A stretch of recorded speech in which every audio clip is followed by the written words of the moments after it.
ესეთი მიდგომა, რომ ჩემი კვლევის საგანი, როგორც პოლიტექნოლოგიის, როგორც ყველა თემას ჩვენ სოფლის მეურნეობა, კიბერნეტიკა, მართვის სისტემა, სახელმწიფო მართლობითი სისტემის კვლევა არის ჩემი პირდაპირი საგანი. აი პირდაპირ რა ხდება ჩვენ სახელმწიფო მართლობით სისტემაში. არის თუ არა ის სრულფასოვანი ხარვეზები აქვს თუ არა და როგორ შეიძლება ჩვენ ეს საკითხი თქვათ დავხვეწოთ, რომ მისი ეფექტურობა გაიზარდოს. პირდაპირ მინდა გითხრათ, არ არსებობს ეგეთი სტანდარტი, რომ სისტემაში არსებულმა პირებმა დაინახონ ის ხარვეზები, რომელიც არის. ეს ძალიან ძნელია სპეციალურად ბევრ ქვეყანაში. უფრო ესეთი, რომლებიც თვითონ მართლობით სისტემას, პოლიტიკურ სახელმწიფოურ სისტემას განიხილავენ და მათთვის არის ეს როგორც ეკონომიკის გაჯანსაღების, ასევე შენი ცხოვრებისეული, შენი სახელმწიფოს გაჯანსაღების ერთ-ერთი ამოცანა, როცა ესე უდგებიან სპეციალურ ინსტიტუტებს ქმნიან. სპეციალური სამსახურები იქმნება, რომელიც მხოლოდ ამაზე მუშაობს. ჩვენთან ესეთი რამე არ არის. ეხლა უყურეთ დავაკვირდეთ ერთ რამეს. ეხლა ეს ერთ-ერთი ნაწილია რა თქვენ ბრძანეთ და მე გადავწყვირო თქვენს გადაცემაში მე ეს გარკვეული მოსაზრებები მეთქვა და რაღაც სიახლეებზე მესაუბრა.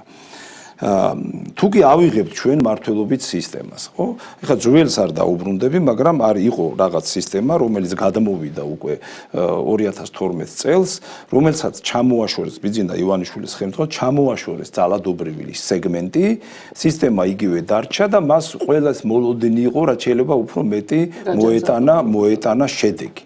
შედეგიც ბევრი იყო, ბევრი სასიკეთოდ შეიძლება ვთქვით კიდევაც მშვიდობა, ინფრასტრუქტურული პროექტები და ასე შემდეგ. მაგრამ ეს მოლოდინი, რომელიც გაცხადებული და დეკლარირებული იყო, რადგან ჩვენ ვთქვით, რომ ადამიანი, ისიც თუ გნებავთ, რომ ადგილობრივ მართველს არ ექნება უფრო მეტი შემოსავალი და ჩვეულებრივ გლეხს, ესეც ხო ნათქვამია. ყველაფერი იქნება მიმართული იქეთკენ, რომ ადამიანის სოციალური პრობლემა მოგვარდეს და ასე უამრავი ეს გამონათქვამები ითქვა. სურვილი ბიძინა ივანიშვილის რა იყო 2012 წელს ჩვენ ხო ვიცით. მაგრამ ეს სურვილი რამდენად რეალიზება მოხდა, ამას ხო ჩვენ ვგრძნობთ, ხო? რა არის პრობლემა? პრობლემა რაშია? ეგ ალბათმა მარინამ თქვა, არის დისციპლინა, არ არის დისციპლინა. ეს არ არის მარტო დისციპლინის საკითხი და არის თუ არა ადამიანების, თქვათ, კეთილი განწყობითი სურვილი. მე ამას უყურებ ცოტა სხვანაირად, ეს სიღრმისეული ანალიზის შედეგია, რაზედაც მე თქვენ მინდა გითხრათ, ჩვენ ყოველთვის უყურებთ რა არის სისტემა, სადაც არის პრობლემა, აი გამოვაჩინოთ რა არის პრობლემა.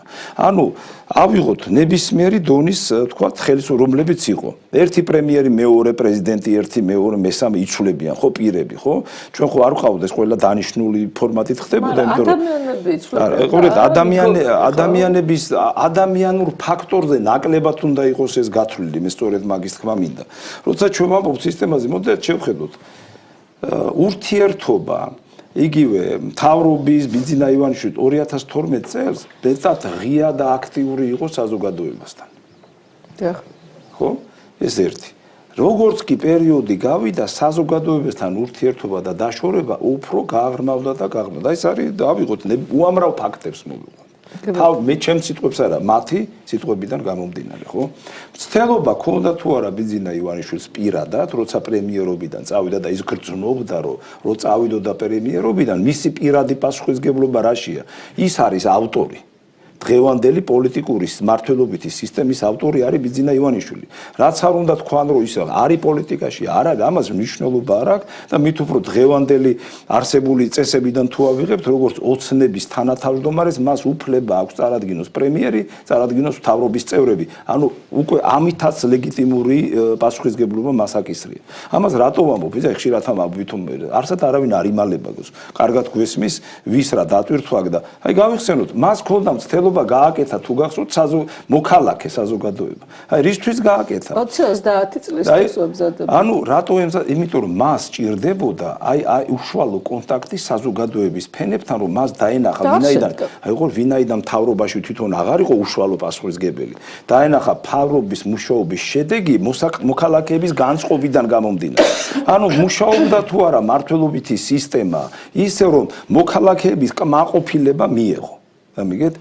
თუ შევხედავთ ახლა ამ თვალსაზრისით, ხო, მე ეს არ იმუშავა, სხვადასხვა მიზეზებია, მე უფრო ვფიქრობ, რომ ძალიან ბევრს არ უნდოდა ამ მიმართულების მუშაობა და შეიძლება თვითონაც ბოლომდე არ მიაქცია, შეიძლება ყურადღება და ეს მისი მცდელობა გარკვეულად დაიკარგა.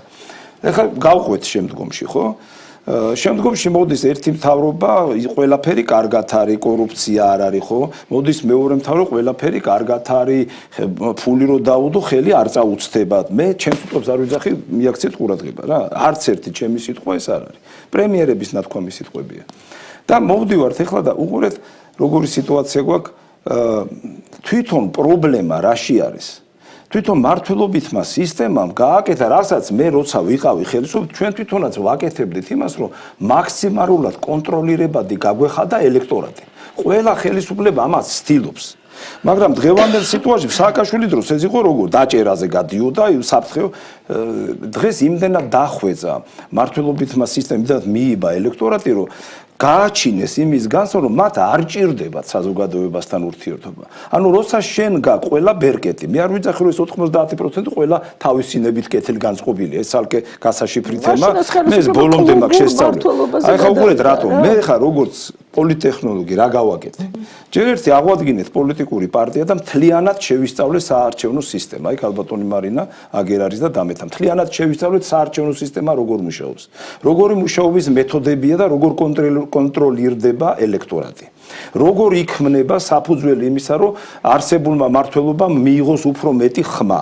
მე ამას კრიტიკით არ ვიძახი, ეს ჩემი კვლევის საგანია და ჩემი დასკვნებია, რომელიც აქედან გამოდენილი გვაქვს. უამრავ შემე თემა მთლიანად გავშალოთ, მაგრამ ეხლა არ არის ამის მომენტი. უბრალოდ გეუბნები, ვიცით ეს რა არის, რამდენად აკონტროლებენ, ესე იგი, მიზეზებს გიყვებით, აკონტროლებენ ელექტორატს და ეს გახდა საფუძველი იმისა, რომ დაერწმუნებინა სისტემას თვითონ მისი ავტორი ბიძინა ივანჩვილო უშუალო კონტაქტი საზოგადოებასთან საჭირო არ არის. აი რატო უნდა იყოს, მოდით ავიღოთ. როცა შენ უმრავლესობა გაქვს ყველგან და ვინმე სადმე თუ გაძრო, ეს იყო იმდენად უმნიშვნელო, რომ აი ის ცდომილების დონეზე იყო მიშვებული რა. ვიღაცა 1-2 კაცი რაღაცა იგი ადგილობრივ არჩევნებში.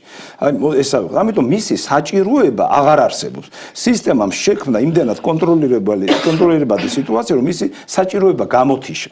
მოდი ახლა ვთქვათ, აი ეს იძლევა თუ არა შედეგს, ხო?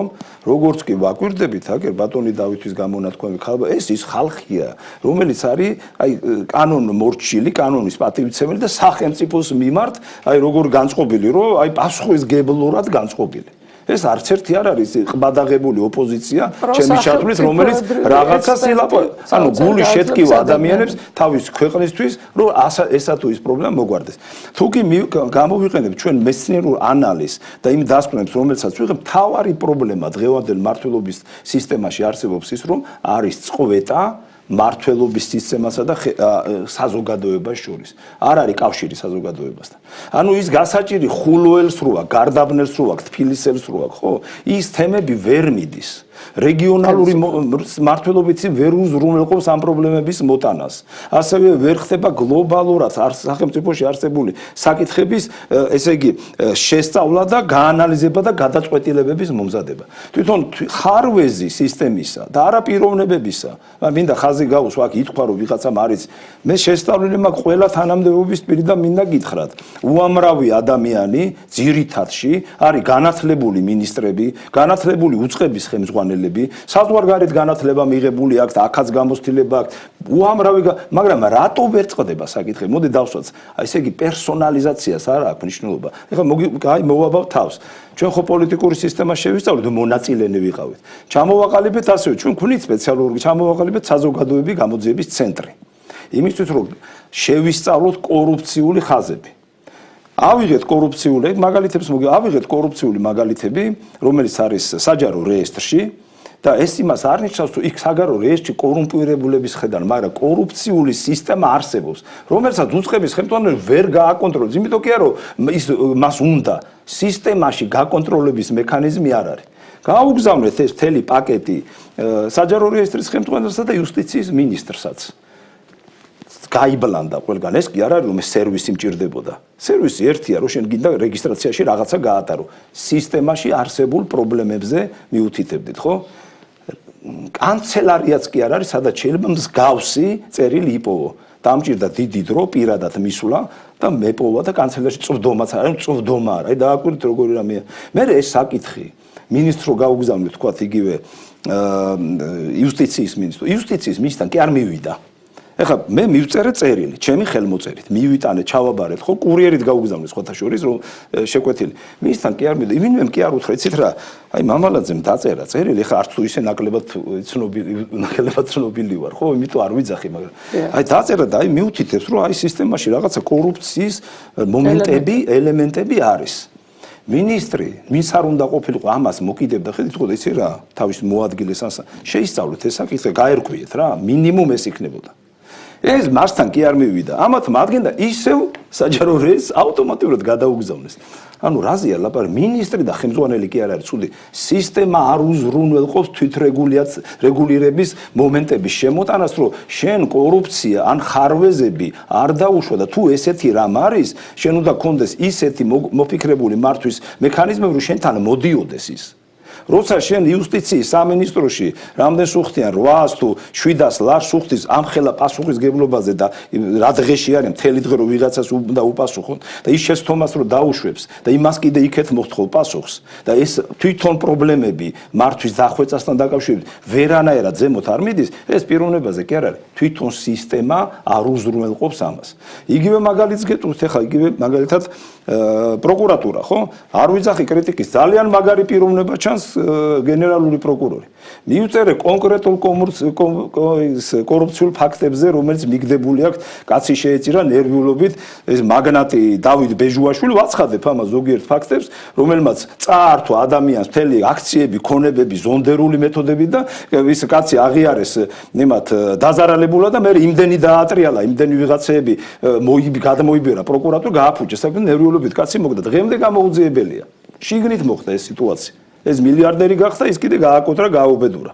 დათომ ხეიძე მაგრამ გვარებს ვიძახი ფაქტებია რა მივწერე მე რამდენჯერ მე ვარ მათი წარმომადგენელი მივწერე რა მე რამდენჯერ გენერალ პროკურორ ისევ იმად დაავალა ვისთანაც ეს ანუ იმან კი არ დაავალა მექანიზმი არის ისეთი რომ ადამიანებს არც უყვებიან მე ხარ როცა გამოვლილი მაქვს მე თვითონ მართლობითი სისტემა ხო სადმე ჩაჭრის მექანიზმი არსებობს არა უყურე ჩაჭრაზე არ არის აი ერთ რეზე ტრიალებს ყველაფერი და რატომ მე როცა უყურე გადაწყობა გაჩერება არა გეტყვით ხა რა უნდა უყურეთ როგორი თემა ეხა მე მაგალითად მართლობით სისტემაში ხომ მუშაობდია რა ჩემთან რომ მოდიოდა ყველა წერილს ვერ წაიკითხავ გამორიცხულია ყველას პასუხს ვერ გაცემ მაგრამ შენ ყავს თანამშენწე და სამსახური რომელიც მოდე გეუნება ეს არის და ან რეზოლუციას ადემ ან დავალებას აძლევ რა სად უნდა წავიდეს ესეც არ არის ანუ ვიღაცას ხო უნდა ეთქვა რომ ესეთი თემა არის და რა თქმა უნდა ნორმალურად მოაზროვნე ადამიანი სხვა დავალებას გასცემდა ანუ სისტემაში უამრავი ხარვეზები გვაქვს ჩვენ ანუ აქ თავარი რა არის მინდა გამოვკვეთო და მინდა გითხრათ პირდაპირ რა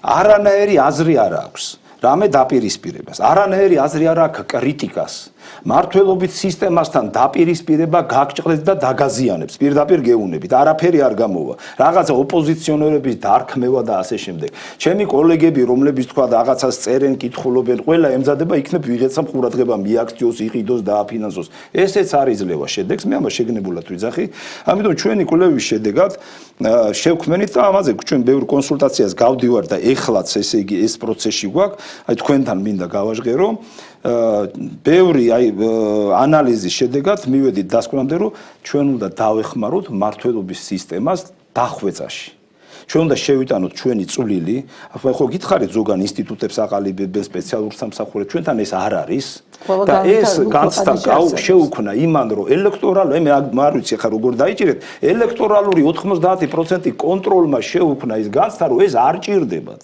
და ფაქტიურად უნდა ითქვას რომ ბიძინა ივანიშვილს დღეს არ აქვს არანაირი კომუნიკაცია როგორც უმაღლეს მართლობით პირს და პასუხისგებელს არსებულ სისტემაზე ხო არანაირი კომუნიკაცია საზოგადოებასთან არ არის მე პირდაპირ გეტყვით რა ვაყალიბებთ ახლა ჩვენ გადავწყვიტოთ და ჩამოვაყალიბოთ ესეთი ცენტრი საზოგადოებრივი ინიციატივებისა და